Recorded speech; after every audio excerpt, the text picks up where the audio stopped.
জিবরিল আমিন নবীজির কাছে আসলেন, প্রশ্ন করলেন, মাল ঈমানু ইয়া রাসূলুল্লাহ, ঈমান কি জিনিস আপনার কাছে জানতে চাই। নবীজি বললেন, আন তুমিনা বিল্লাহি ওয়া মালাইকাতিহি ওয়া কুতুবিহি ওয়া রুসুলিহি ওয়া লিকাইহি ওয়া তুমিনা বিল বাসিল আখির। আল্লাহ বিশ্বাস করা, ফেরেশতাদেরকে বিশ্বাস করা, আল্লাহর কিতাব বিশ্বাস করা। 4 নাম্বার আল্লাহর রাসূলদেরকে বিশ্বাস করা। 5 নাম্বার আল্লাহর সাথে সাক্ষাৎ বিশ্বাস করা। 6 নাম্বার পুনরুত্থান, মরণের পর আরেকটা জগৎ হবে, টোটাল জগৎটা বিশ্বাস করার নাম হলো ঈমান। এই 6 জিনিসের নাম ঈমান। বলেন আল্লাহ দেখি, সবাই বলেন আল্লাহ দেখি, বিশ্বাস করি। এটাকে বলা হয় ঈমান বিল গায়ব। ফেরেশতা দেখি না, বিশ্বাস করি, এটাকে বলা হয় ঈমান বিল গায়ব। জান্নাত জাহান্নাম দেখি না, বিশ্বাস করি। পুলসিরাত, মিজান, হাসর কিচ্ছু দেখি না, কিন্তু বিশ্বাস করি। এটাই হলো আল্লাযীনা ইউমিনুনা বিল গায়ব। আল্লাহ বলেন মুত্তাকি কারা, যারা গায়েবে বিশ্বাস করে, না দেখেও বিশ্বাস করে, তাদেরকে আল্লাহ মুত্তাকি বলেন। এরপরে আল্লাহ বলেন ওয়ায়ুকিমুনাস সালাহ, যারা নামাজ কায়েম করে। নামাজ কি জিনিস? ক্বালা রাসূলুল্লাহ সাল্লাল্লাহু আলাইহি ওয়াসাল্লাম, লা ঈমানা লিমান লা আমানাতা লা ওয়ালা সালাতা লিমান লা তুহুরা লা ওয়ালা দীনা লিমান লা সালাতা লা। নবীজি বলেন, যার আমানতদারিতা নাই তার ঈমান নাই, যার পবিত্রতা নাই তার নামাজ নাই, আর যার নামাজ নাই তার দিন নাই। যার নামাজ নাই তার কি নাই? দিন নাই। এরপর নবী বলেন, ইন্নামা মাউদিউস সালাতি মিনার দিন কামাউদিউর রাসি মিনাল জাসাদ। নবী বলেন, শরীরের মধ্যে মাথা যেমন, দ্বীনের মধ্যে নামাজ তেমন। শরীরের মধ্যে মাথা যেমন, দ্বীনের মধ্যে নামাজ। তাহলে শরীরের মধ্যে মাথার অবস্থান যেমন, দ্বীনের মধ্যে নামাজের অবস্থান যেমন। মাথা ছাড়া শরীর যেমন নাই, নামাজ ছাড়া তেমন দ্বীন নাই। এই জন্য নামাজ পড়তে হবে। ইবনে মাজার হাদিস 278 নম্বর হাদিস, রাসূলুল্লাহ সাল্লাল্লাহু আলাইহি সাল্লাম বলেন, ইস্তাকিমু, তোমরা অটল থাকো, অবিচল থাকো দ্বীনের উপর। ফানি'ম্মা আন তাস্তাকিমু, দ্বীনের উপর অটল থাকা তোমাদের জন্য কতই না কল্যাণ।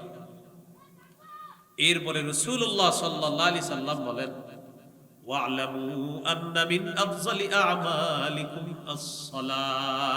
নবীজি বলেন, শোনো, জেনে রাখো, তোমাদের সবচাইতে শ্রেষ্ঠ আমল হলো নামাজ। সবচাইতে শ্রেষ্ঠ আমল হলো নামাজ। ওয়ালা ইউহাফিজু আলাল ওযুই ইল্লা মুমিনুন।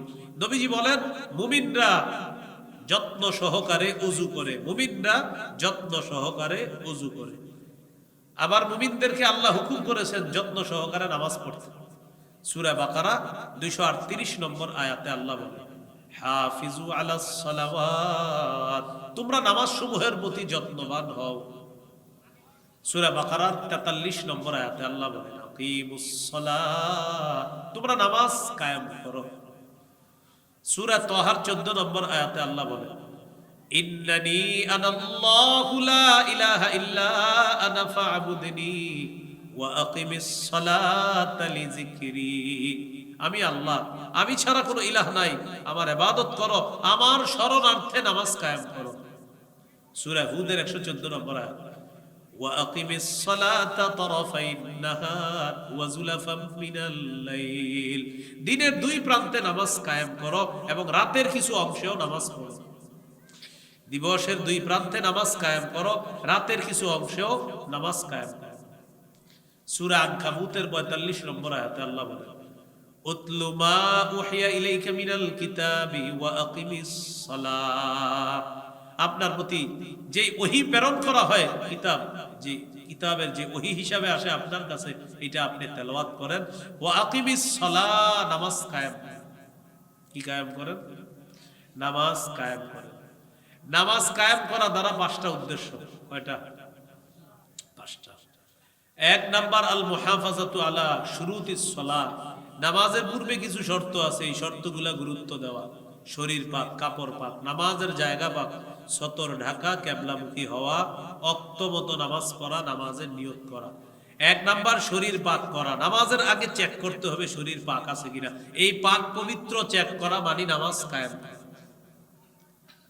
সূরা মাইদার 6 নম্বর আয়াতে আল্লাহ বলেন, ইয়া আইয়ুহাল্লাযীনা আমানু ইযা কুমতুম ইলাস সালাহ ফাগসিলু ওয়ুজুহাকুম ওয়া আইদিয়াকুম ইলাল মারাফিকি ওয়ামসাহু বিরুউসিকুম ওয়া আরজুলাকুম ইলাল কা'বাইন। হে ঈমানদারগণ, যখন তোমরা নামাজের ইচ্ছা করো তখন তোমরা তোমাদের মুখমণ্ডল ধৌত করো, হাত ধৌত করো, মাথা মাসে করো, পা ধৌত করো। ওয়া ইন কুনতুম জুনুবান ফাত্তাহহারু, আর যদি গোসল ফরজ হয় গোসল করো। এই আয়াত থেকে বোঝা যায় ওযু না থাকলে ওযু করা, গোসল ফরজ হলে গোসল করা। ওযু না থাকলে নামাজ হবে না। সহিহ বুখারীর 6956 নম্বর হাদিস, রাসূলুল্লাহ সাল্লাল্লাহু আলাইহি সাল্লাম বলেন, লা ইয়াকবালুল্লাহু সালাতা আহাদিকুম ইযা আহদাসা হাত্তা ইয়াতাওয়াদ্দা। তোমাদের কেউ যখন ওযু না থাকে, ওযু না করা পর্যন্ত আল্লাহ তার নামাজ কবুল করেন না। এজন্য আপনার শরীর পাক সাফ আছে কিনা এটা চেক করে নামাজ পড়া মানে নামাজ কায়েম করা। কাপড় পাক, আপনি নামাজে যাওয়ার সময় কাপড়টা চেক করবেন পাক সাফ আছে কিনা, এর মানেও নামাজ কায়েম করা। সূরা মুদ্দাসসিরের 4 নম্বর আয়াতে আল্লাহ বলেন, ওয়া থিয়াবাকা ফাতাহির, কাপড় পবিত্র করো, তোমাদের কাপড় সমূহ পবিত্র করো। সহিহ বুখারীর 227 নম্বর হাদিস, এক নারী রাসূলুল্লাহ সাল্লাল্লাহু আলাইহি সাল্লামের কাছে আসছে। আসার পর প্রশ্ন করলেন, আরাইতা ইহদানা তাহিদু ফিস সাওব, হুজুর, নারীদের অসুস্থতার কারণে তাদের কাপড়ের মধ্যে যদি নাপাকি লাগে, এই নাপাকি পবিত্র করবে কিভাবে?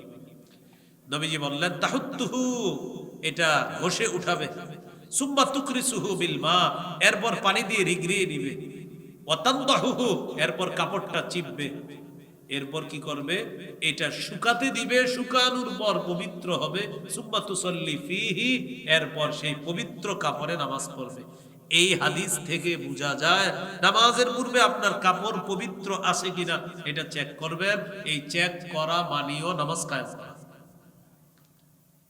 নামাজের জায়গা পাক, নামাজে দাঁড়াইতেছেন, আল্লাহু আকবার, যা নামাজ বিছাইছেন না কিছু ভালো করে দেখেন, বাচ্চা প্রস্রাব করে দিয়েছে কিনা। এই যে আপনি নামাজের জায়গা পাক আছে কিনা চেক করলেন, এটা মানিও নামাজ কায়েম করা। সহিহ বুখারীর 438 নম্বর হাদিস, রাসূলুল্লাহ সাল্লাল্লাহু আলাইহি সাল্লাম বলেন, উতিতু খামসান লাম ইউতাহুন্না আহাদুম মিনাল আমবিয়াই ক্বাবলি, আমাকে 5টি জিনিস দেওয়া হয়েছে যা অতীতের কোন নবীকে দেওয়া হয় নাই। এই 5টার মধ্যে একটা হলো ওয়াজুইলাত লিয়াল আরদু মাসজিদান ওয়া তাহুরা, আমার জন্য পুরা পৃথিবী পবিত্র করে দেওয়া হয়েছে, পুরা পৃথিবীটা আমার জন্য মসজিদ বানিয়ে দেওয়া হয়েছে। আমার উম্মতের যেখানে নামাজের সময় হবে সে ওখানেই নামাজ পড়বে, আল্লাহ তার নামাজ আদায় করবে, আল্লাহ তার নামাজ কবুল করে। এখান থেকে বোঝা যায় নামাজের জায়গাটা আগে থেকে পাক আছে, কিন্তু আমি আপনি নাপাক করি। এই নাপাক করার পর পাক করছি কিনা চেক করা মানে নামাজ কায়েম করা। সতর ঢেকে নামাজ পড়া। সূরা আরাফের 31 নম্বর আয়াতে আল্লাহ বলেন, ইয়া বানি আদম খুযু যিনাতাকুম ইনদা কুল্লি মসজিদ, হে আদম সন্তান, প্রত্যেক নামাজের সময় বেশভূষা ধারণ করো, সুন্দর পোশাকে নামাজ পড়ো, উত্তম পোশাকে নামাজ পড়ার চেষ্টা করো। অনেকে আমরা গামছাটা গায়ে দিয়েই দাঁড়ায় যাই। হ্যাঁ, গামছা গায়ে দিয়ে কি করি? আপনি একটা ভিডিও করবেন, আপনি যে গামছা গায়ে দিয়ে নামাজ পড়েন, এটা আপনি নিজে ভিডিও করেন। ভিডিও করার পর এবার দেখবেন সম্মানিত আপনাকে কেমন দেখা যায়। এই যে গামছা পরে যে নামাজটা পড়ছেন, মানে আমরা না, মানে আপনি দেখবেন আপনারা কেমন দেখা যায়। তো আপনি যদি বলেন, না হুজুর আমার তো মাশাআল্লাহ সুন্দর দেখা গেছে, তো আপনি এটা বুঝি আপনি একটু দেখেন, আপনি যখন গামছাটা পরে নামাজ পড়েন, আমি এরকম না যে আপনার ড্রেস নাই, সুন্দর কাপড় চোপড় আছে, এরপরে মানে অলসতা বসত বাড়িতে যাইতে হবে, আবার কাপড় পরতে হবে, গেঞ্জি পরতে হবে, ধুর গরম লাগতেছে, গামছাটা পরে আছে, যাক নামাজ ভাই, তারপরেও পইরেন নামাজ, ছাইরেন না। কিবলামুখী হওয়া। রাসূলুল্লাহ সাল্লাল্লাহু আলাইহি সাল্লাম 17-18 মাস বাইতুল মুকাদ্দাসের দিকে ফিরে নামাজ পড়ছে। বারবার আকাশের দিকে চেহারা উঠায় আর মনটা চায় আল্লাহ যদি কেবলাটা আবার কাবার দিকে করে দিত, এটা মন চায় কিন্তু বলে না। আল্লাহ তাআলা আয়াত নাজিল করে দিলেন, কদ নারা তাকাল্লুবা ওয়াজহিকা ফিস সামা। হাবিব, আপনি যে বারবার চেহারা উপরে উঠান নামান কেন? আমি কিন্তু দেখি এবং আমি জানি বিষয়টা, আপনি কেন চেহারা বারবার উপরে উঠান? আপনি চাইতেছেন কিবলাটা যেন আবার কাবার দিকে আমি করে দেই। ঠিক আছে, ফালানুয়াল্লিয়ান্নাকা কিবলাতান তারদাহা, আপনার পছন্দ অনুযায়ী আমি আবার আপনাকে কাবার দিকে ফিরিয়ে দিচ্ছি। 4 রাকাত ওয়ালা নামাজের 2 রাকাত পড়ে ফেলছে, বাকি আছে কয় রাকাত? বাইতুল মুকাদ্দাসের দিকে ফিরে 2 রাকাত পড়ছে। ওই মুহূর্তে জিবরিল আমিন আয়েশা বলতেছে, তাড়াতাড়ি ঘুরে যান, কিবলা পরিবর্তন হয়ে গেছে, বাকি 2 রাকাত কাবার দিকে ফিরে পড়ে। এই জন্য এক নামাজ 2 কিবলার দিকে পড়েছিলেন। ওই মসজিদকে বলা হয় মসজিদু জিল কিবলাতাইন, 2 কিবলার মসজিদ, মানে এক নামাজ 2 কিবলার দিকে ফিরে পড়া হয়েছিল। এই হলো কিবলামুখী হওয়া। এটা পাবেন সূরা বাকারা 148 149 নম্বর আয়াত। ওয়াক্তমতো নামাজ পড়া, সূরা নিসা 103 নম্বর আয়াত। আল্লাহ বলেন, ইন্নাস সালাতা কানাত আলাল মুমিনিনা কিতাবাম মাওকুতা, মুমিনদের উপর সময় মতো নামাজ পড়া ফরজ। সহিহ বুখারীর 527 নম্বর হাদিস। আব্দুল্লাহ ইবনে মাসউদ রাদিয়াল্লাহু তাআলা রাসূলুল্লাহ সাল্লাল্লাহু আলাইহি সাল্লামকে জিজ্ঞাসা করলেন, আইয়ুল আমালি আহাব্বু ইলাল্লাহ, হুজুর আল্লাহর কাছে সবচেয়ে পছন্দনীয় আমল কোনটি? নবীজি বললেন, আস-সালাতু আলা ওয়াক্তিহা, সময় মতো নামাজ পড়া। বলেন, সময় মতো কি পড়া? নামাজ পড়া আল্লাহর কাছে সবচেয়ে পছন্দনীয় আমল। এজন্য আমরা সময় মতো নামাজ পড়ার চেষ্টা করব ইনশাআল্লাহ। বাংলাদেশ এয়ারপোর্টে আপনি নামাজ পড়ছেন সময় মতো, মাগরিবের নামাজ। কোন নামাজ? সবাই বলেন। এয়ারপোর্টে সময় মতো মাগরিবের নামাজ পড়ার পর প্লেনে উঠছেন, সৌদি আরব যাবেন উমরা হজ করতে, আল্লাহ কবুল করেন। কিছুক্ষণ পশ্চিম দিকে যাওয়ার পর দেখেন কি সূর্য এখনো ডুবে নাই। আপনি কিন্তু সূর্য ডুবার পরে বাংলাদেশে মাগরিব পড়ছিলেন, পড়ার পরে প্লেনে উঠছেন, প্লেন যত পশ্চিম দিকে যায় তত দেখেন সূর্য এখনো বাকি আছে ডুবতে। কিছুক্ষণ পর সূর্য ডুবছে, আবার মাগরিবের সময় হয়েছে, তখন কি করবেন? তখন আর মাগরিব পড়া লাগবে না। বলেন, একদিনে বলেন এক ওয়াক্ত নামাজ একবারই ফরজ। তো যেহেতু মাগরিব ফরজ একবার পড়ে ফেলছেন আপনি, এখন ওই আবার সূর্য ডুবলেও পড়া লাগবে না। তো বিমানে ওঠার পর পশ্চিম দিকে যাওয়ার পর বিমান যদি সূর্য আবার ডুবে আর মাগরিবের সময় হয়, তাহলেও আর মাগরিব পড়া লাগবে না। তো হলো অক্ত মতো নামাজ পড়া। এই সময় মতো নামাজ পড়বেন, এটাও নামাজ কায়েম করা। আবার নামাজ সময় হওয়ার আগে পড়া যাবে না, নামাজ সময় হতে হবে, জিজ্ঞাসা করে নিতে হবে, ভাই আসরের সময় হয়েছে কিনা একটু বলেন তো, আউয়াল ওয়াক্তে আসরটা পড়ে নেই। এই যাচাই বাছাই করে নামাজ পড়া মানে নামাজ কায়েম। নামাজের নিয়ত করা, বিশুদ্ধ নিয়তে নামাজ পড়া। সহিহ বুখারীর 1 নম্বর হাদিস, ইন্নামাল আমালু বিন্নিয়াত। রাসূলুল্লাহ সাল্লাল্লাহু আলাইহি সাল্লাম বলেন, আমলের প্রতিদান বিশুদ্ধ নিয়তের সাথে। আমলের প্রতিদান বিশুদ্ধ নিয়তের সাথে। এই হলো নামাজ কায়েম করা। নামাজ কায়েম করা দ্বারা 5টা উদ্দেশ্য। 1 নাম্বার হলো পূর্বের শর্তগুলা গুরুত্ব দেওয়া, এইগুলো 1 নাম্বার। 2 নাম্বার, নামাজ কায়েম করা মানে রুকু সেজদাগুলা সুন্দরভাবে আদায় করা, বুলেটের গতিতে আদায় না করা। জোহরের নামাজের আছে আর 2 মিনিট, আপনি মসজিদে এসে দেখেন জোহর দাঁড়াবে আর 2 মিনিট পরে, তো জোহরের আগে 4 রাকাত সুন্নতে নিয়ত করে লেছেন, আছে কয় মিনিট? এবং এই 2 মিনিটে উনি 4 রাকাত সুন্নত পুরা প্যাকেজ কমপ্লিট পয়রা আপনারে দেখাই দেন। কয় মিনিটে পয়রা আবার আস্তাগফিরুল্লাহ পরে বসে বসে আস্তাগফিরুল্লাহ। হ্যাঁ, আপনারে বুঝাবে, বাপের বেটা হইলে তুমিও দেখাও, আমি তো দেখাইলাম। 2 মিনিটে, আচ্ছা আপনি ঢুকার পরে যখন দেখলেন 2 মিনিট জোহরের আছে, আপনি কেন সুন্নতে দাঁড়াইলেন বলেন? জোহর পড়বেন, জোহরের পরে 2 রাকাত সুন্নত পড়বেন, পড়ার পর ওই বকেয়া 4 রাকাত পরে পড়বেন, মনে থাকবেন ইনশাআল্লাহ। এজন্য তড়িৎ গতিতে নামাজ না পড়া। আবু দাউদের 1449 নম্বর হাদিস। নবীকে প্রশ্ন করা হলো, আল্লাহর কাছে সবচেয়ে মর্যাদাপূর্ণ আমল কোনটি? নবীজি বললেন, তুলুল কিয়াম, লম্বা সময় নামাজে দাঁড়িয়ে থাকা। এজন্য জোহরের আগে 4 রাকাত সুন্নত অন্তত 10 মিনিট সময় নিয়ে দাঁড়াবেন। কয় মিনিট? কোন হুজুর অনেক চেষ্টার পরেও তো 10 মিনিট নিতে পারবে না। 10 মিনিট সময় নিয়ে সুন্দরভাবে নামাজ পড়বেন, রুকু সিজদা ধীরস্থির ভাবে করবেন। সহিহ বুখারী 757 নম্বর হাদিস। রাসূলুল্লাহ সাল্লাল্লাহু আলাইহি সাল্লাম মসজিদে বসা এক ব্যক্তি আইসা নামাজ পড়ছে, নবীজির সালাম দিছে। নবীজি বললেন ইরজি ফাসাল্লি ফাইন্নাকা লাম তুসাল্লি, যাও আবার নামাজ পড়ো, তুমি নামাজ পড়ো নাই। গেলেন, যাওয়ার পর নামাজ পড়লেন, পরে আবার সালাম দিলেন। সালাম দেওয়ার পর নবীজি সালামের জবাব নিয়ে বললেন ইরজি ফাসাল্লি ফাইন্নাকা লাম তুসাল্লি, যাও আবার নামাজ পড়ো, তুমি নামাজ পড়ো নাই। তিনি গেলেন, আবার পড়লেন, আবার এসে সালাম দিলেন।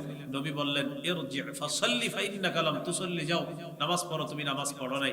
তিনি বললেন ওয়াল্লাযী বাআসাকা বিল হাক্কি মা উহসিনু গায়রা, আল্লাহর কসমের চেয়ে ভালো আমি আর পারি না, আল্লিমনি, হুজুর আমারে শিখায়া দেন।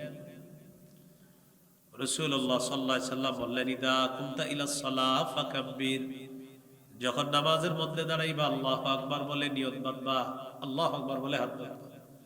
সানা পড়বেন, সূরা ফাতিহা পড়বেন, এরপর সুম্মা ক্রা মা তায়াসসারা মাআকা মিনাল কুরআন, কোরআনের যেখান থেকে পারেন সহজ সেখান থেকে পড়বেন।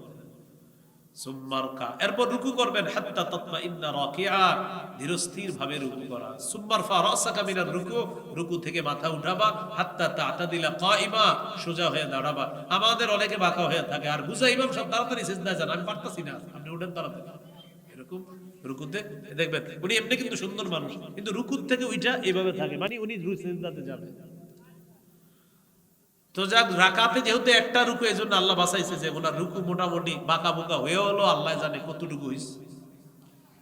নবীজি বলেন সুম্মাসজুদ, এরপর সিজদা করবা, হাত্তা তাতমাইন্না সাজিদা, ধীরস্থির ভাবে সিজদা করবা। দুই সিজদার মাঝখানে সোজা হয়ে বসবা। আপনি দেখবেন এই যে হলো মানুষটা, এই যে দেখেন মানুষ সিজদার থেকে উঠবে, উঠা মানুষটা এমন হবে, উনি এক সিজদা, এই যে আরেক সিজদা দেখেন, এই যে এক সিজদা দিছে, আরেক সিজদা বাঁকা হয়ে রইছে। দুই সিজদা মিলে তার সিজদা হলো একটা। দুই সিজদা মিলে কয় সিজদা হলো? তো এক রাকাতে সিজদা কয়টা? তো এক সিজদা হইলে আপনার নামাজ হইল কিভাবে? রাসূলুল্লাহ সাল্লাল্লাহু আলাইহি সাল্লাম বললেন দুই সিজদার মাঝখানে বসবা, এরপর দ্বিতীয় সিজদা করবা। এই হলো তোমার এক রাকাত। জিন্দেগিতে যত নামাজ পড়বা এইভাবে পড়বা, তাহলে এটা নামাজ হয়ে আল্লাহর কাছে যাবে। সহিহুল জামে 1671 নম্বর হাদিস। রাসূলুল্লাহ সাল্লাল্লাহু আলাইহি সাল্লাম বলেন ইন্নাল আবদা ইযা কামা ইলাস সালাহ উতিয়াত বিযুনুবিহি কুল্লিহা ফাউদিআত আলা আতিকাই, বান্দা যখন নামাজে দাঁড়ায় তার সবগুলা গুনাহ একত্রিত করে তার দুই কাঁধের মধ্যে স্তূপ আকারে রেখে দেওয়া হয়। কুল্লামা রাকাআ আও সাজাদা, যখনই সে রুকু করে সিজদা করে, তাসাকাতাত আনহু, তার গুনাহগুলা ঝরে পড়া শুরু হয়ে যায়। এখন বলেন এই যে বুলেটের গতিতে যেটা হইল, গুনাহ পড়ার তো সময় গুনায় কয় কিরে আমি কি করব, মানে আপনি যে এই যে দেখেন এই যে এখন গুনাহ যে পড়বো এটা চিন্তিত হয়ে যায়, তা আমি এখন কি করব, গুনাহ চিন্তা করে আমারে তো এখানে আনছিল তুমি রুকু সিজদা করবা আর আমি ঝরে পড়বো, আমি ঝরে পড়বো, তো তুমি তো টাইমই দিতেছো না পড়ার। বলেন আমার সাথে বলেন, বলেন রুকু সিজদা করব ততক্ষণ, বলেন গুনাহ ঝড়াতে চাই যতক্ষণ। আপনি সুযোগ দিতে হইব তো, আল্লাহু আকবার, রুকুতে আছেন এখন একটু সুযোগ দেন, গুনাহ তুমি পড়ো পড়ো পড়ো, একটু সুযোগ দিতে হইব না? আপনি গেলেন পড়লেন, সুযোগ তো পেল না। রাসূলুল্লাহ সাল্লাল্লাহু আলাইহি সাল্লাম বলেন রুকু যখন সিজদা করে, রুকু করে বান্দা, তার গুনাহের স্তূপ থেকে গুনাহগুলা ঝরে পড়া শুরু হয়ে যায়। তাহলে আজকে থেকে রুকু সিজদা ইনশাআল্লাহ আমরা সুন্দরভাবে করব, বলেন ইনশাআল্লাহ। এইগুলো নামাজ কায়েম দ্বারা দ্বিতীয় উদ্দেশ্য। নামাজ কায়েম দ্বারা 3 নাম্বার উদ্দেশ্য হলো আল মুহাফাজাতু আলাল খুশুই ওয়াল হুজু, খুশু খুজুর সাথে নামাজ পড়া। খুশু কাকে বলে, খুজু কাকে বলে? একটু আমার সাথে বলেন, সারা জীবন মনে থাকবে। বলেন খুশু এর সম্পর্ক কলবের সাথে, খুজু এর সম্পর্ক অঙ্গ প্রত্যঙ্গের সাথে। খুজু দেখা যায়, খুশু দেখা যায় না। এই যে আল্লাহু আকবার, নামাজে দাঁড়াইলাম, আমার হাত, আমার পা, আমার অঙ্গ প্রত্যঙ্গ, আমার শরীর আল্লাহর ইবাদত করবে। ঠিক আছে, আল্লাহর ইবাদত করবে, আমি সিজদা দিব আল্লাহকে, আমি রুকু করব আল্লাহর দরবারে, আমার কপাল সবকিছু সিজদা করবে। আপনি আমার নামাজ দেখে এসে বললেন বাবারে মাশাআল্লাহ, হুজুর যে কি খুশু হুজুর সাথে নামাজ পড়ে, আপনি খুশুটা দেখলেন কেমন? খুজু ঠিক আছে, আমার অঙ্গ প্রত্যঙ্গ আল্লাহর ইবাদত করে, এটা খুজু, এটা দেখা যায়, কিন্তু খুশুটা কেমনে দেখলেন? খুশু কলবের সাথে সম্পর্ক, খুশু দেখে শুধু আল্লাহ, খুশুকে দেখে শুধু। আর যারা খুশুর সাথে নামাজ পড়ে, নামাজ আল্লাহ তাদের জন্য একদম সহজ করে দেয়। সূরা বাকারা ৪৫ নম্বর আয়াত আছে, ওয়া ইন্নাহা লাকাবীরাতুন ইল্লা আলাল খাশিঈন। নামাজ কঠিন, তবে যাদের খুশু আছে তাদের জন্য নামাজ একদম সহজ। তাহলে পরীক্ষা হয়ে যাক, খুশুর সম্পর্ক, খুজুর সম্পর্ক অঙ্গ প্রত্যঙ্গের সাথে। তাহলে আমার অঙ্গ আল্লাহর ইবাদত করে খুজু হলো, আমার কলব আল্লাহর ইবাদত করে খুশু হলো। তাহলে কলব এবং অঙ্গ যদি আল্লাহর ইবাদত করে, এটার নাম হবে খুশু খুজু। আল্লাহু আকবার। ধীরস্থির ভাবে নামাজ পড়তেছেন, কলবের মধ্যে আছে, আরে যদি এরকম না করতাম তাহলে এই জমিনটা আমার হাতছাড়া হইতো না, কলবে এটা আছে। খুজু হলো যেটা আমরা দেখতেছি, কিন্তু খুশু হলো না যেটা আল্লাহ দেখতেছে। ভাই মনে থাকবে? তাহলে খুশু খুজুর সাথে নামাজ পড়া, আল্লাহু আকবার। হ্যাঁ হ্যাঁ, আমার কলব আল্লাহর ইবাদত করে, আমিও আল্লাহর ইবাদত করি, আমার হাত পা অঙ্গ প্রত্যঙ্গ আমার কলব আল্লাহর ইবাদত করে, এটা হবে খুশু খুজু। এই হলো ৩ নাম্বার, খুশু খুজুর সাথে নামাজ পড়া, নামাজ কায়েম করা। মনে আছে নি? ৪ নাম্বার, পরিবারকে নামাজের হুকুম করা। সূরা তাহা ১৩২ নম্বর আয়াত, ১৬ পারার শেষ পৃষ্ঠাে আল্লাহ বলেন, ওয়া'মুর আহলাকা বিস-সালাহ, পরিবারকে নামাজের হুকুম করেন, আদেশ করেন। নামাজের হুকুম করা পরিবারকে, এটা মানি নামাজ কায়েম করা। সর্বশেষ ৫ নম্বর, রাষ্ট্রের প্রত্যেকটা মুসলমান যেন নামাজি হয়ে যায়, এই চেষ্টা অব্যাহত রাখা মানি নামাজ কায়েম করা। পরিবারকে প্রতিদিন নামাজের কথা বলবেন, রাষ্ট্রের প্রত্যেকটা মুসলমান যেন নামাজি হয়ে যায়, এই চেষ্টা করতে হবে। প্রতিনিয়ত বন্ধুদেরকে নামাজের দাওয়াত দিবেন, আপনি আপনার আশেপাশের মানুষগুলাকে নামাজের কথা বলবেন, আশেপাশের মানুষগুলাকে প্রতিদিন নামাজে নেওয়ার চেষ্টা করবেন। আল্লাহ তাআলা তৌফিক দান করেন। এই হলো আপনার, মনে আছে নি, হুদাল্লিল মুত্তাকিন আল্লাযীনা ইউমিনুনা বিল গায়ব ওয়া ইউকিমুনাস সালাহ। মুত্তাকি তারা যারা গায়েবে বিশ্বাস করে, যারা নামাজ কায়েম করে। ২টা বৈশিষ্ট্য বললাম, অনেকগুলো বৈশিষ্ট্য আছে পরে আরো। তো এই ২ বৈশিষ্ট্য আমরা মনে রাখবো। তাহলে মনে আছে নি, হেদায়েত গ্রহণ করব, কোরআনের পাঠক হতে হবে, কোরআনের শ্রোতা হতে হবে। ঈমান বিল গায়েব কি জিনিস? ঈমান বিল গায়েব, না দেখে আল্লাহ, ফেরেশতা, জান্নাত জাহান্নাম সব বিশ্বাস করা, এটার নাম হলো ঈমান। ঈমান কয় জিনিসের নাম? ৩ জিনিসের নাম। অন্তরে বিশ্বাস করা, মুখে স্বীকার করা, আমলে বাস্তবায়ন করা। মৌলিকভাবে ৬টা বিশ্বাসের নাম ঈমান, যেটা আমরা হাদিস থেকে জানলাম। এরপরে নামাজ কায়েম করা, মৌলিক ৫টি কাজ মানি নামাজ কায়েম করা। ১ নাম্বার, নামাজের পূর্বে কিছু শর্ত আছে, এগুলা গুরুত্ব দেওয়া, শরীর পাক, কাপড় পাক, নামাজের জায়গা পাক, ৭০ টাকা কেবলামুখী হওয়া, অক্তমত নামাজ পড়া, নামাজের নিয়ত করা। ২ নাম্বার, রুকু সেজদা ধীরস্থির ভাবে করা। ৩ নাম্বার, খুশু খুজুর সাথে নামাজ পড়া। ৪ নাম্বার, পরিবারকে নামাজের হুকুম করা। ৬ নাম্বার, রাষ্ট্রের প্রত্যেকটা মুসলমান যেন নামাজি হয়ে যায়, এই চেষ্টা অব্যাহত রাখা। আল্লাহ তাআলা আমাদের সকলকে যে কথাগুলো শুনলাম বললাম, আমরা সবাই যেন আমল করতে পারি, আল্লাহ তৌফিক দান করেন। আমিন ওয়া আখিরু দাওয়ানা আলহামদুলিল্লাহি রাব্বিল আলামিন।